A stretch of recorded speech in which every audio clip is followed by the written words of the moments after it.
మనం ఒక లోకల్ సంఘానికి సభ్యులుగా ఉన్నందుకు ఆ సంఘంలో ఉన్న ప్రతి ఒక్కరిని కూడా ప్రేమించటానికి ఉన్నటువంటి ఒక మనసు మనకు ఉండాలి. అక్కడ గ్రూపిజం ఉండకూడదు.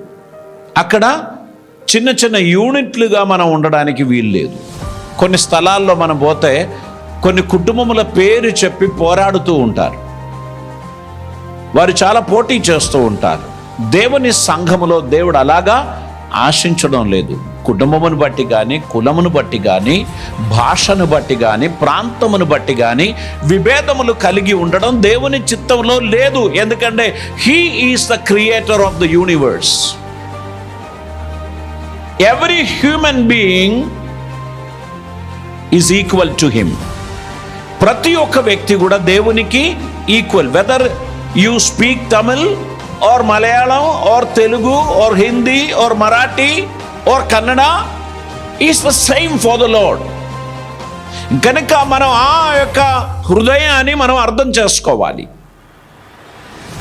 మన వాళ్ళు, మీ వాళ్ళు అని అంటారు కదా, ఇది కొన్ని కుటుంబాల్లోనే ఉంది.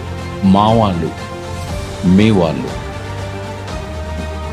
ఇద్దరు కలిసి జీవితం పంచుకోవడానికి బయలుదేరిన భార్యాభర్తలకే ఇంత విభేదం అయితే సంఘములో, సమాజంలో ఎందుకు ఉండదు?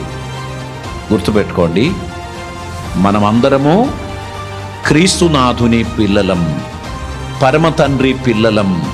ఆయన పనిలో దేవుడు మనల్ని ఏర్పరచుకున్నాడు. మనకు విభేదములు ఉండకుండా ఉండడానికి మనం ఆశించాలి.